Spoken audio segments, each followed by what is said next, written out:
jirna ragga cusub ee maktabka dacwada iyo cilaamka imaan doona inay si fiican ula shaqeeyaan sida ay ballan qaadeen inta kadib waxaynu kelmadda ku xigta siin doonaa Sheekh Cabdiqani Cali Dhuux oo kamida culimada gobolka oo qaniyin can taariifa بسم الله الرحمن الرحيم الحمد لله رب العالمين وبه نستعين على أمور الدنيا والدين وصلى الله على سيدنا محمد وعلى آل محمد وصحبه وسلم وبعد أخوة السلام عليكم ورحمة الله وبركاته waxaan u malaynayaa igama tagin qolyaha iga horeeyay majaalan ka hadlo ducada inaan daba dhaado mooyaane ilaahay haydin barakeeyo qoladii hore ee soo shaqaysay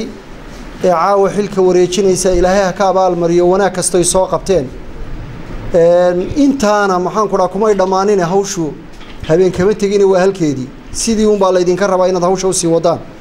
qolada cusub ee walaalaha cusub ee lagu wareejinayna rabbi subhanahu wa ta'ala ha u fududeeyo xilkaas isaga ah idinkana hawl culus bay idin taala waxaan aad iyo aad u boorinayaa runtii maadaama dadkan ay yihiin ummad dadkii bulshada taniyada wax ka bartay intii wax baratay ee waliba cilmiga sharciga baratay aad iyo aad bay muhiim u tahay inaad aad iyo aad isugu xidhnaataan meelihii walaaluhu ay taataabteen aad iyo aad ugu dadaashaan aad iyo aad bay muhiim u tahay runtii waxaan u malaynayaa haddii ilaahay subxaanahu wa tacaala waxaan u malaynayaa rasuul buu soo diri lahaa haddii kombiyuutarro iyo barnaamijka ummaddu adduunku ku islaaxayo ilaahay wuxuu soo diri lahaa ambiyo kombiyuutarrada iyo tiknoolajiyada ka hadasha laakiin allah subxaanahu wa tacaala wuxuu soo diray meesha ummaddu ay ka islaaxayso أنبياء كباقي سي رسول بالله وصدره. الصلاة والسلام على رسول الله صلى الله عليه وسلم. أولا السلام عليكم ورحمة الله وبركاته. رنتي aad baan ugu faraxsanahay kulankan xilwareejinta qiimaha badan multaqahan soo shaqeynayay muddada fiican warbixinta fiican aynu ka dhageysanay runtii waxaan islahaa multaqahaad ka mid tahay oo mustamaciintaad laga mid dhigayaa kama filayna kelmad yeesho inkastoo aan kaftame qolada multaqaa waxaan islahaa odayaasha oo dhalinyarana waa nugu jirtay raggii iskuulada nugu jiray oo ay culimo iyo rag injineer ah xitaa saraakiishii ciidanka ee dawladda Soomaaliya nugu jireen waxaan islahaa isha si wacan la idinku haya wali soo dhaweynaya waabana la ilaaw rag waxaan islahaa waa idin baahaya marka intaasi kaftan ha ahaato runtii aad baan ugu faraxsanahay kulankan runtii walaalaha waxaan leeyahay dee waa laynala hadlay wixii hadal hadduu qiimo leeyahay waa laynoo sheegay ilaahay ha inagu anfaco waxaan odhan lahaa uun runtii dee talooyin caawa anugu bixin maayo maadaama aan golaha ku soo biiray wixii aan talooyin ii muuqanayay golahan insha allah dib ugu soo celin doonaa raggii hore ee runtii soo shaqeeyay uun baan leeyahay ilaahay camaashaad samayseen ha idinka abaalmariyo qolada cusubna runtii aan golahooda ku jirana runtii aad baan u soo dhaweynayaa waanu la shaqayn doonaa haddii alla idmo waxaan kelmadeyda runtii aan ku soo ururinayaa dheerayn maaye dhalinyarada runtii waxaan ahaa raggii anugu waxa la tukaha wuxuu cidhiirsaday baa la yidhi haada bahasha la yidhaahdo baa tidhi bahalkii quraabkii baan isku qabsanaa iyo hilibkii inoo qaybiya marka had iyo jeer waxaa lagu sheegaa inuu fariid yahay oo wuxuu yidhi anigu inta quraabkana waa u weynahay inta hilibkana waa u yarahay marka anigu halkaasa ku jira caawo oo ragga waa isku xidhaya haddii aan laydmo marka waxaan leeyahay runtii waa layna dhaliilayaao inagoo dadaalay runtii sida Soomaalida waxay tahay faraska waxaa loogu dhuftaa shaabuuga ama ciribta inuu orodka ka sii badiyo runtii kunka arday ee ka baxday maxadka waxaan isleeyahay inkastoo ilaahay bini aadamku iska degdeg badan yahay khayrkuna waa ilaahay subxaanahu wa tacaala saynu ka filayno khayr badan baan ilaahay ka rajaynaynaa dadka islaamka waxa fiican inay khayr badan had iyo jeer fushaan haddaynu dad islaam nahay ilaah baynu leenahay ilaahay baana subxaanahu wa tacaala dadka muslimiinta la jira acmaasheena aan khaalis ka dhigno hana la dadaalo hal shakhsi baa laga yaabaa haddaad dee taariikhda waad akhrideen rag culamaa baa tihiine baa laga yaabaa inuu ilaahay ku bedelo wadamo iska dhan hadda taariikhda eegteen oo laga yaabo in dhibaato haysatay oo dad muslimiin ah qof shakhsi ama laga yaabo inuu xeer ahaa ba qaarada dhan wax ka bedela ama dawlado ama wadan sii dumayay dhisa maanta tiradeena kun bay dhaaftay runtii waxaan odhan lahaa deegaanka aynu joogno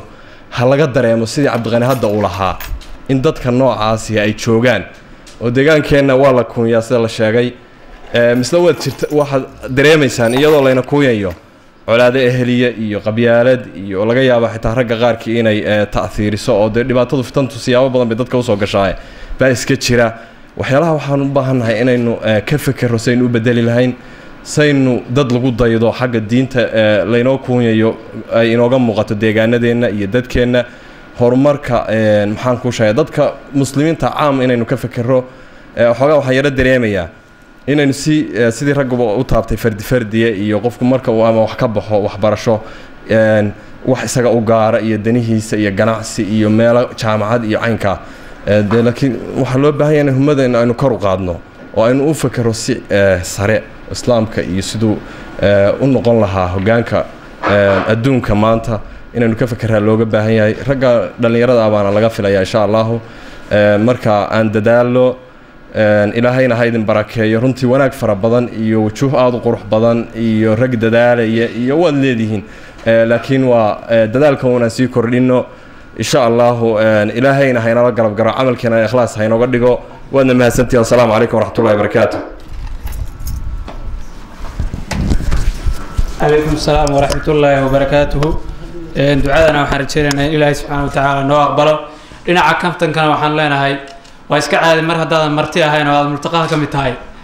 نينكي ليلة ويا كيلا حسوس الله مرة هذا عاوز كميتهين وإسكع هذه وهذه سؤال وين دونا قلنا إن هبيكي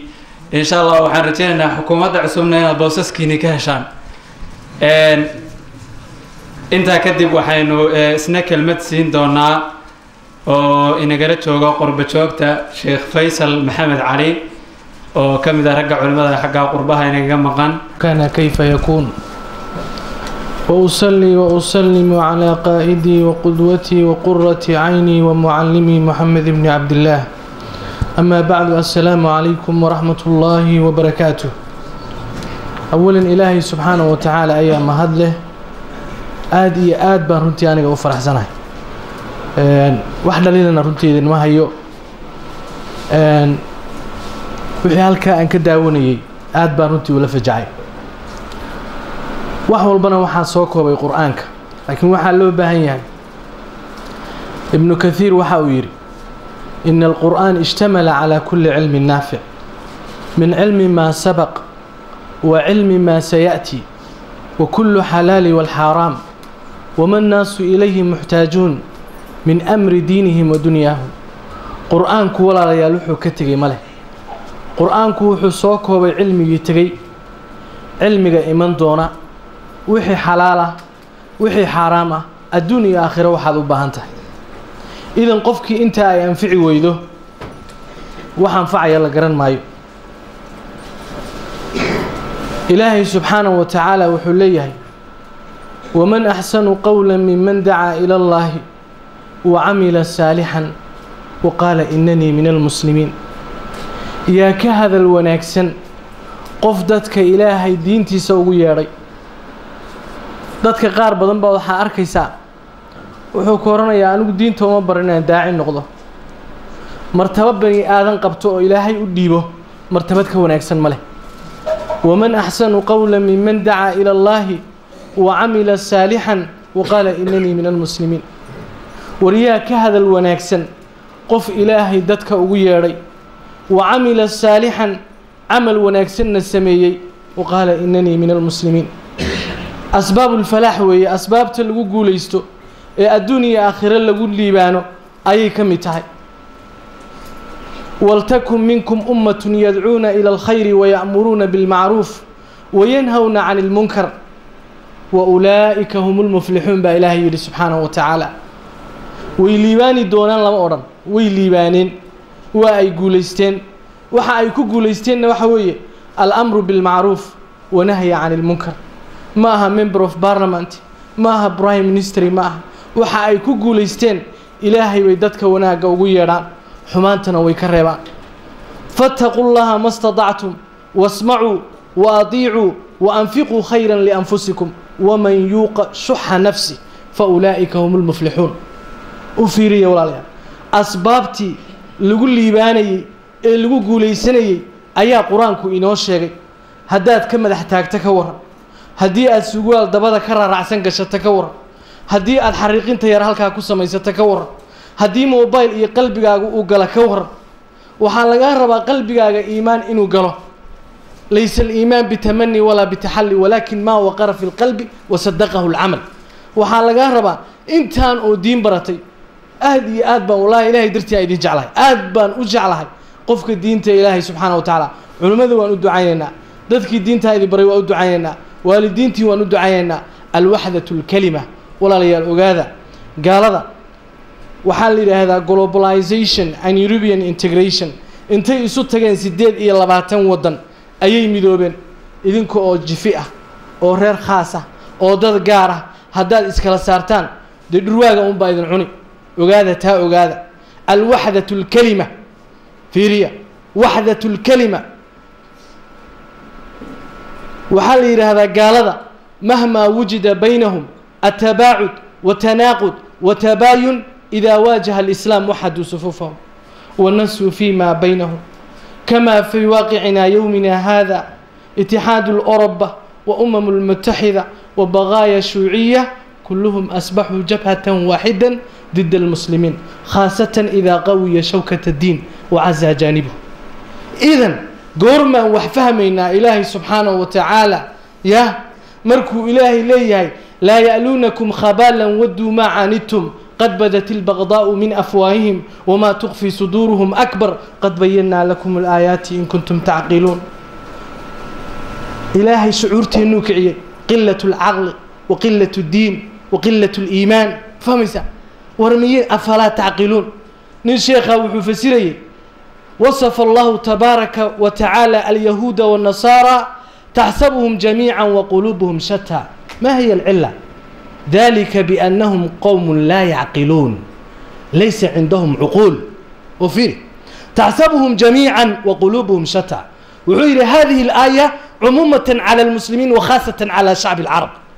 أنا أقول لكم هذه الآية عموم على المسلمين وخاصة على شعب الصومال تحسبهم جميعا وقلوبهم شتى ذلك بأنهم قوم لا يعقلون سوساس ما سيداوي ولا ليا شاء من شاء وأبى من أبى رضي من رضي وسخط من سخط ساسوي إلهي سبحانه وتعالى عقل مجرو وإلهي سبحانه وتعالى يا ولا تكونوا كالذين تفرقوا واختلفوا من بعد ما جاءهم البينات وأولئك لهم عذاب عظيم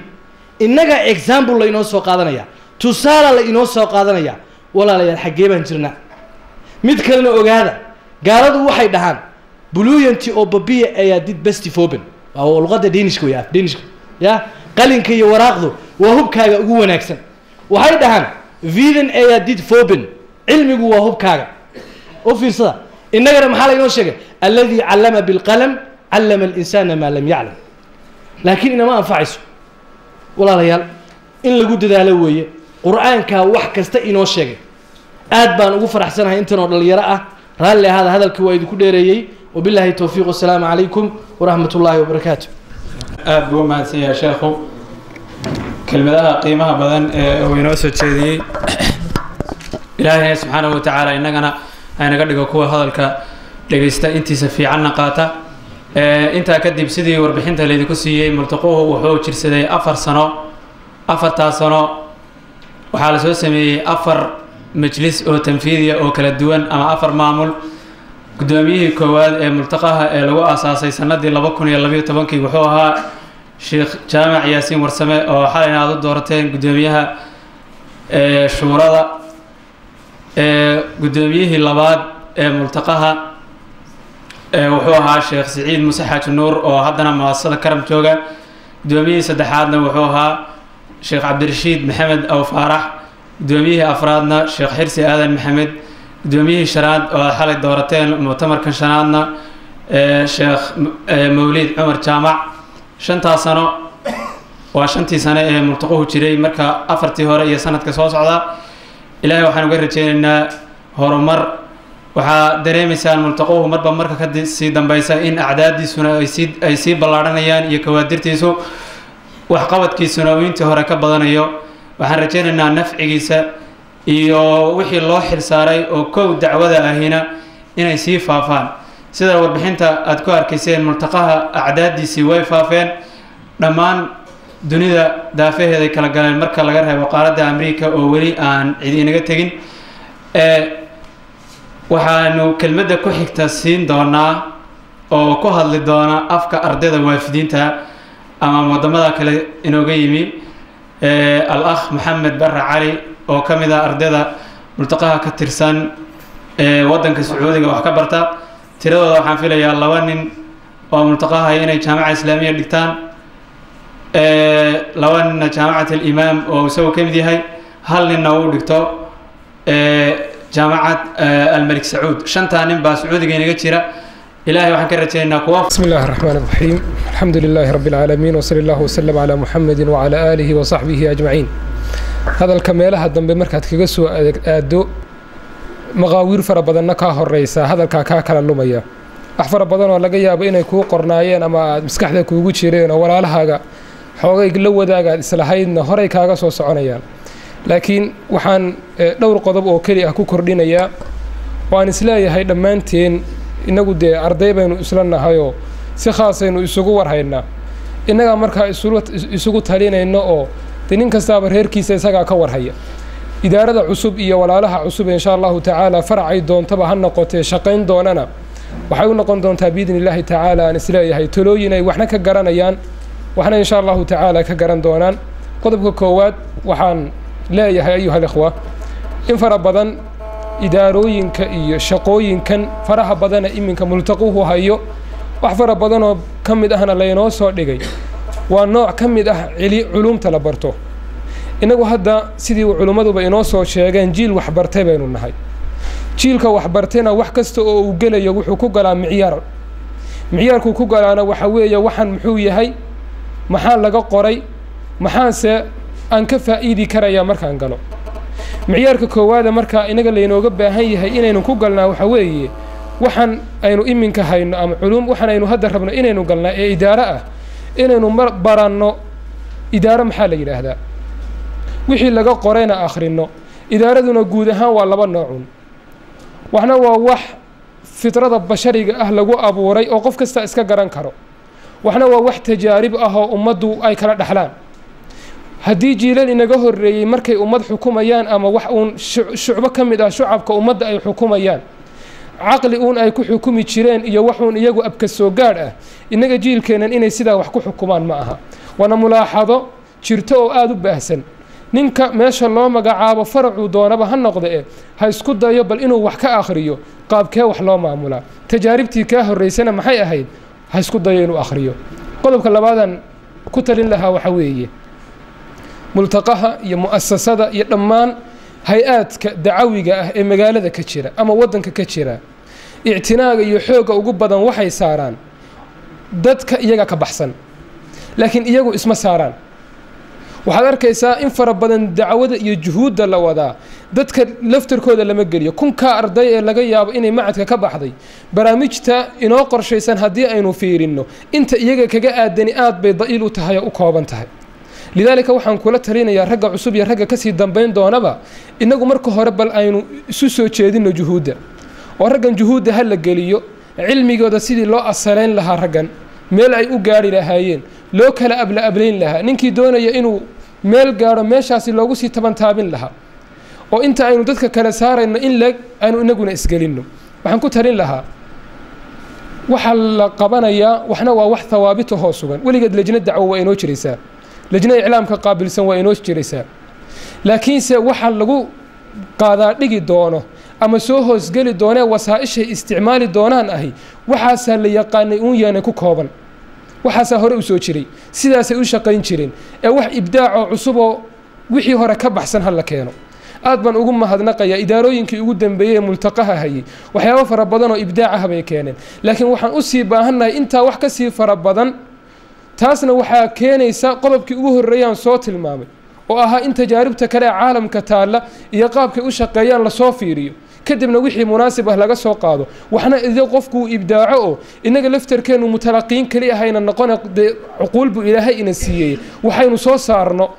oo ummadda kale inagu aynu wax u gudbin karayno waxaan ku xijinayaa wax badan baa la shaqeeyey macno ma leh laakiin maxaa la soo saaray baa macno leh in fara badan baan shaqeeyey waxaasan qabtay inaga dacwadaynu wadnaa waa dacwo macno u ah weeyaan nafcigeeduna qofka dhir beertaa thamar iyo midhuu ka rajeeyaa waana wax maxsuusoo la taaban karayo dacwada aynu wadno waxaan u baahannahay labadaa noocba inaynu helno marka aad adigu sanad soo haysid xil ama aad fasal soo haysid xil waa inaad dib intaad isu qiimaysid aad tidhaahdaa sanadkii maxaan soo saaray maxaan faa'iido taaganahay in badan baan soo shaqeeyey muhiim maaha waan daalayo dhidid baa iga dhacayna muhiim maaha laakiin dhididkii dhacay muxuu ku dhacay aahaartiisii iyo timaartiisii ma la helay haddaan la helin maxaa khaldanaa waa in dib loo qiimeeyo walidaalika waxaan odhan lahaa ha la xoojiyo waan filayaa inay u magacaaban yihiin ama lijaan ama shuuro ama cid u magacaaban taqyiim iyo qiimeyni waa jirtaa laakiin taa ha la xoojiyo camalkuna meesha uu ka liibaanayo najaaxiis iyo midhihiisuna ka soo baxayaan qiimaynta aynu inagu isku samayno weeye qiimaynta xagga dambe bahalka iyo waxaan aynu wadnee dadaal ah qiimayntaas yaan laga ilaawi kasta oo jirtaa ha lagu dadaalo dacwada sidii baadiyaha loo geyn lahaa oo miyiga loo geyn lahaa oo reer miyiga ka dhaanka raacaya dacwada loo gaadhsiin lahaa waa inuu markaa isku sharfo inuu dacwa salafiya ka mid yahay ama nin caqiidadiisu saxan tahay oo مذهب أهانا شافعي عقيدة أهانا سلفي وإنه كفانه هذا وبالله التوفيق وصلى الله وسلم على محمد بارك الله فيك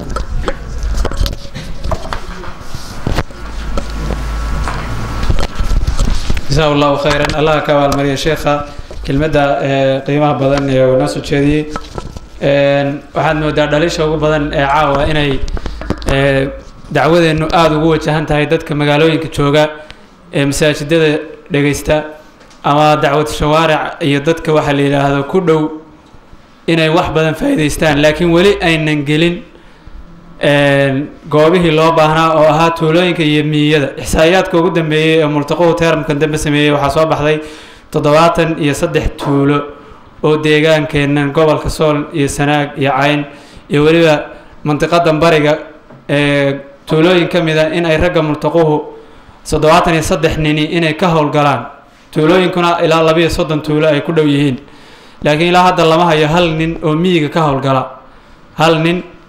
ka howlgala miyiga markaad fiirisid dariiqada culimada hore ay sameyn jireen ninku reer buu la joogayaa reeraha isu soo guuray ama reeraha mantiqad mucayyana jooga ciyaalkooda oo dhan buu quraanka u dhigayaa taqaa waxa rajeenay idaarada soo socota il gaar ah ku eegto ragga qaar barinta la isla fiiriyo intaas waa in miyiga loo diro kelmadda ku xigta waxaynu siin doonaa laba kelmadood oo gaaban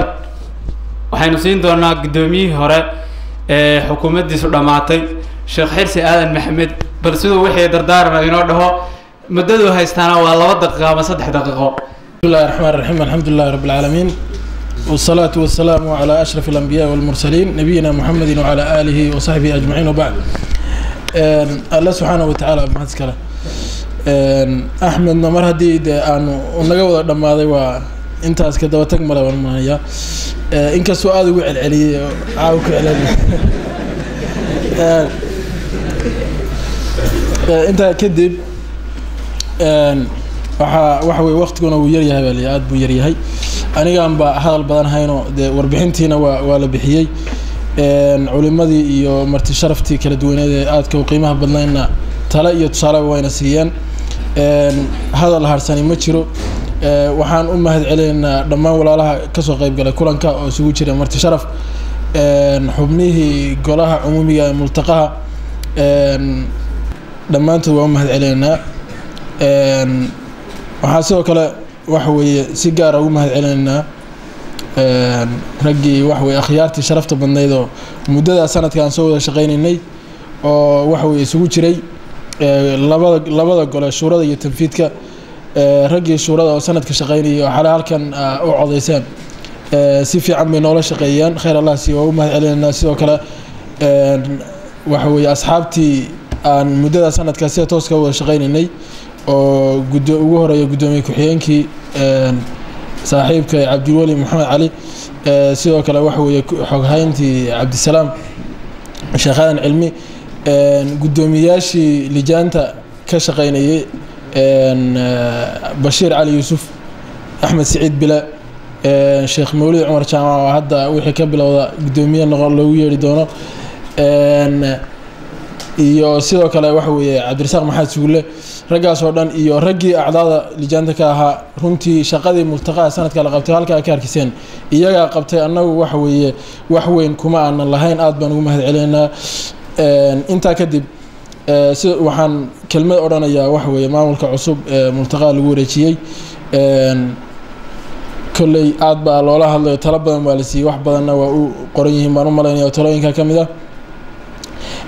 waxaa caawa waxa weeye ka jooga raggaasi sheekh mawlid gudoomiye mawlid cumar jaamac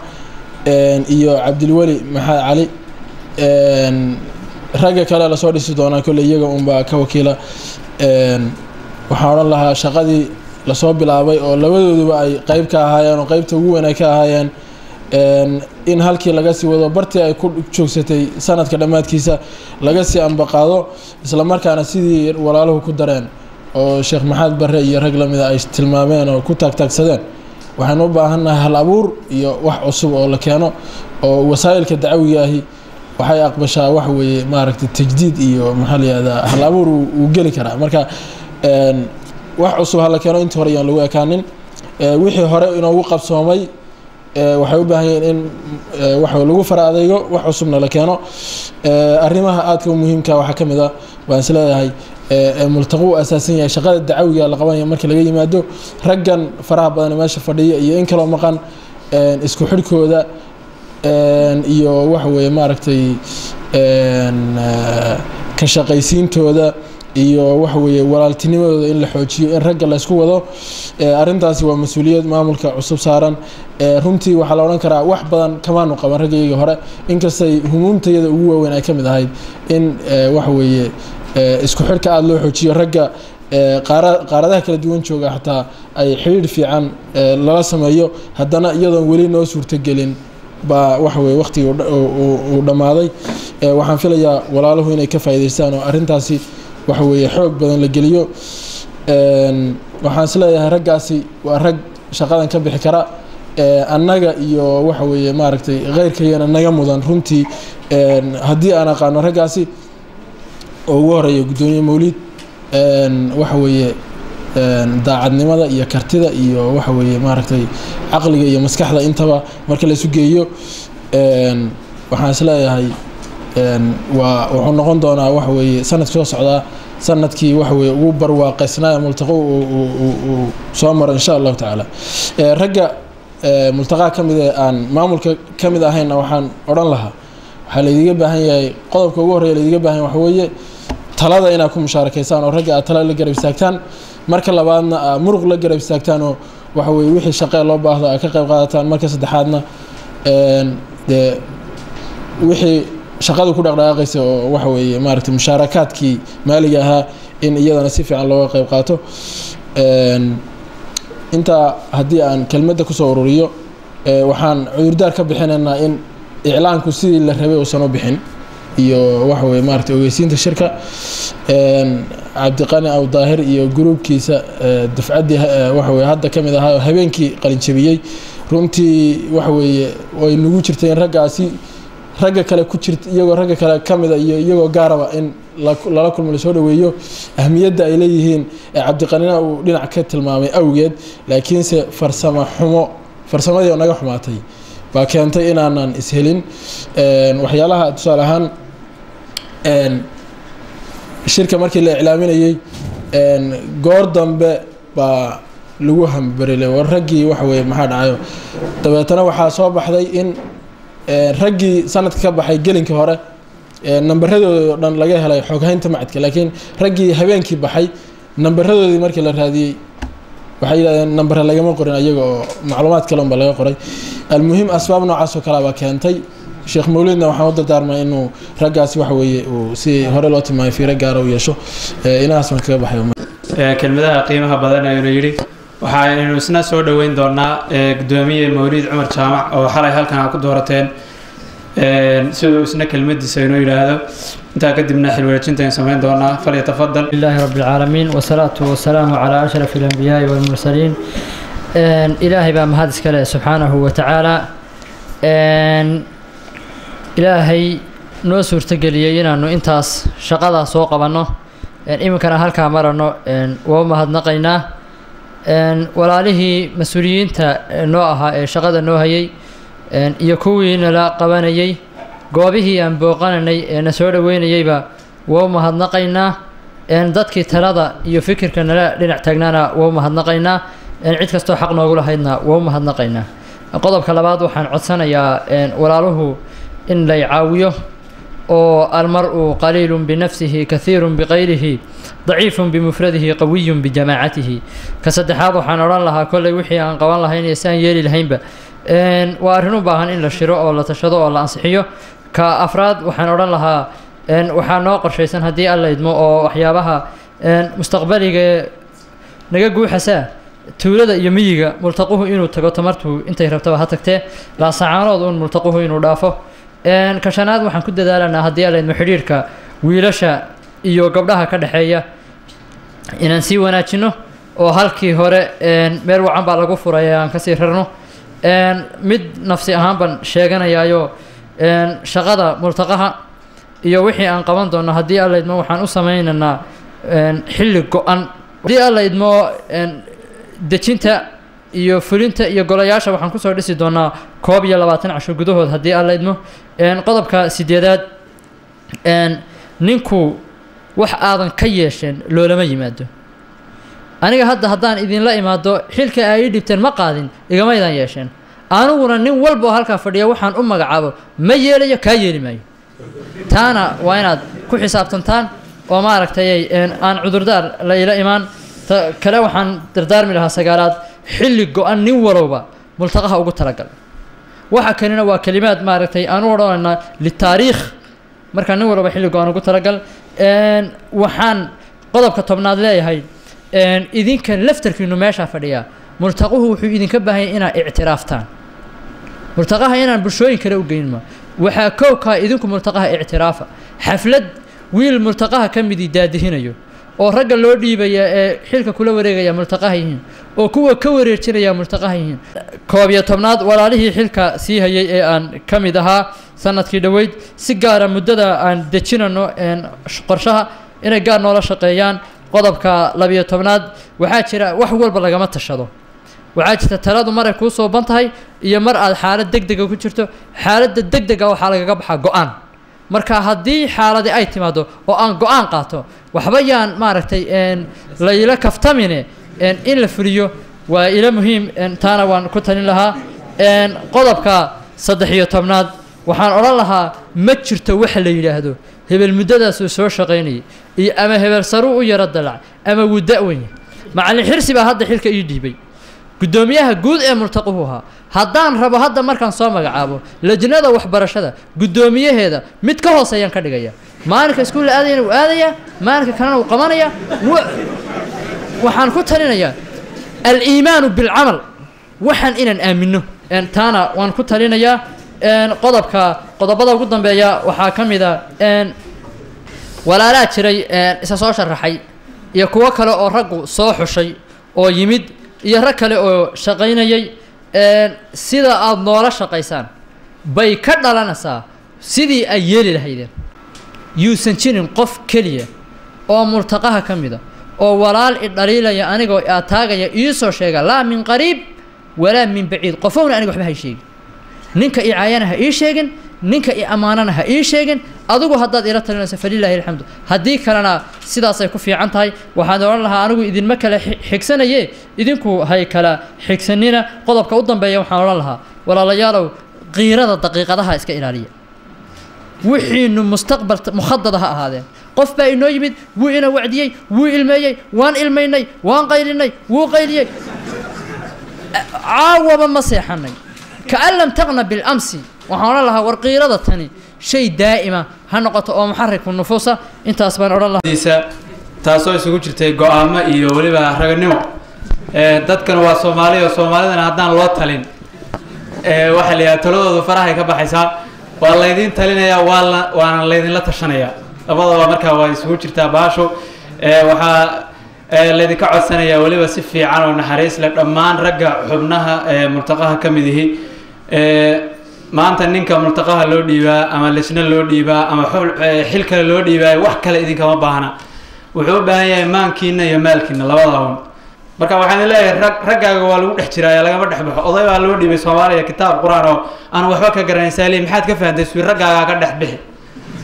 maxaad kaga fahamtay wali wuxuu yiri xaashiyaha dhexda ku jira aad bay qurux badan yihiin laakiin kuwa baalashu waa dhamaadaan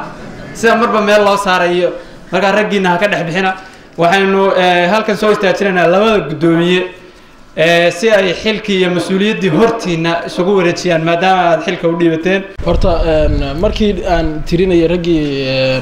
ru'aasadii lijaanta waxaan ka tagay aan ka xumahay Ismaan Maxamed Xaashi oo maaliyadda inoo hayay shaqada ugu adag ee multaqaha markii la joogo la qabtana si hadalladii kala dambeeya ka fahmi kartaan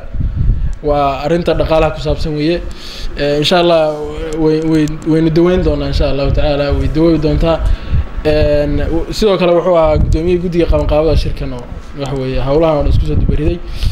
inta kadib Axmed Xardid waxa la wareejinayo asaga hore u sheegay oo mas'uuliyadii baa la wareejinayaa ninkan garabkayga bidix taagan Mawlid Cumar Jamac gudoomiyaha cusub waa dhageystay ma malaynayaa waxaan aragteen haddii xataa hore u maqli jirteen nin mudan in caawa inta loo dhiibay mas'uuliyadii multaqaa laga seexday inuu yahay wax weeye hadalkiisu sida uga turjumayay ba insha Allah ficilkiisuna uga turjumaya annagana ka marxaatiya waana arki doontaan idanka Ilaahay halkan waxaan waxa weeye maaragtay waa waxa halka ku jira ma koobna xagga ma badna xagga tirada laakiin macna ahaan bay u badan yihiin waxay ka dhigan tahay mas'uuliyadii oo dhanba faylkaas ka dhigan yahay waxa ku jirta laayaxadii ama xeerkii multaqaa iyo sharcigii waxa ku jira sidoo kale dhowr waxa weeye qaanuun oo kala duwan oo ku saabsan maxaa la yiraahdaa arrimo kala duwan sida qalabka multaqaha shuruucda lagu maamulo oo lagu dhaqo looguna shaqeeyo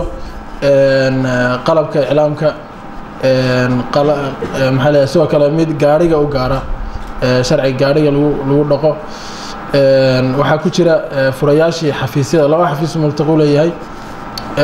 wixii bari loo gaaro dabcan asaga gudoomiyuhu ka hawlgeli doona marka caawa uu sii qaadanayaa waxaa sidoo kale ku jira furihii gaariga horay halkan marka xilka lala kala wareegay gaariga waxaa mid maqli jiray laakiin sanadka waxyaalihii multaqo soo koriyay ka mid ahaa caawa gudoomiyaheena cusub halkan insha Allah gaari baa laga qaadi doonaa laakiin annagu sanadkii hore markii waxa weeye halkan hawshana lagu wareejiyay annagoo feelashi gacmaha ku siinaan waxaan laamiga sii qaadnay marka taas laftirkeedu waxa weeye waa horumar waxaan filaynaa insha Allah sanadka soo socdana inay halkaa ka socoto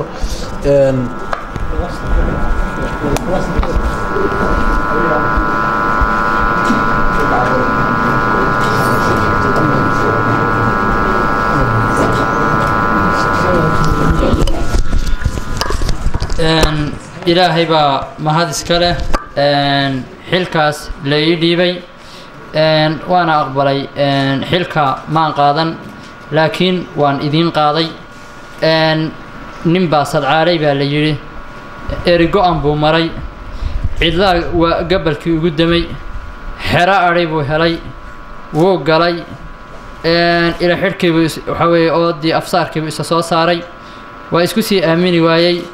edagii waxaruhu galay waa isku sii aamini waayey ood yar buu isa saaray kadibna intuu fadhiisto gamcaha taagay buu wuxuu yidhi ilaahow magana waa kuwa ahay waana baqaya anugu waxaan leeyahay xilkaas waana idiin qaaday waana baqaya wabilaahi tawfiiq gabagabadii baynu joognaa xafladii calaamasaarka iyo xilwareejinta shanaad golaha ardayda ka baxday macadka Furqaan Laascaanood waxaan ka cudurdaaranaynaa marka hore xoogaa waa la yaro dheeraaday laakiin hawl noocan oo kale in loo dheeraadaa waa iska caadi baan filayaa mar labaadka waxaynu mahad celinaa dhammaan marti sharafka inaga soo qayb galay xafladda oo maamulka macadka maamulka mu'asasada alkaram iyo dhammaan culimada kala duwan ee noo soo qayb gashay laba saddex qodobka koowaad waa raggii hore soo shaqeeyey ducayntooda allah ka abaalmariyo midhihii fara badnaa aynu arkaynay insha allahu tacaala inoo soo daadihinayey kuwa hadda la wareegana ilahi subxana wataala waxaan ka baryayaa inuu ilahi subxana wataala iyagana waafajiyo khayrka oo sidaa iyo si ka qurux badan iyo si alla uga dhow oo ka wacan oo lagu farxo alla subxana wataala ka dhigo qodobka kale aan isleeyahay tilmaantiid waa shumuuliyat dacwa dacwaddu waxaa la tilmaamay wax badan baa la qabtay waxaa la tilmaamay magaaladu inay fiican tahay tuulooyinku fiican yihiin laakiin baadiyuhu liito laakiin waxaan leeyahay xitaa magaalada lafteeda iyo tuulooyinka laftooda wax badan baa inaga dhiman nebigu sal alla alay wasalam wuxuu la khidaabi jiray ru'asaa ulcaalam madaxda caalamka heraqle cadiima rum iyo kisra iyo kuwaas warqado qori jiray dacawiya wuxuu la khidaabayay haweenka wuxuu la khidaabayay tujaarta yaa macshar annisaa تصدقنا فإني رأيتكن أكثر أهل النار سمعنا حديثك يا معشر التجار تجارتي وحا قلا قناعسينا لغوي وحلا مذيكو برحا صدقوا يا غلام لن يرضي بالله لي ابن عباس وكله كي كله هدي بيد ما هي عنتظر عني خلدي مركا دعوة ودعوة شامل وحنس لا يا هاي في هذا هذا dhalinyarada ah ee macaahida dhigata ama jaacada dhigata waxaa laga yaabaa wax badan inay hadee bayd mahayo ka warhayaan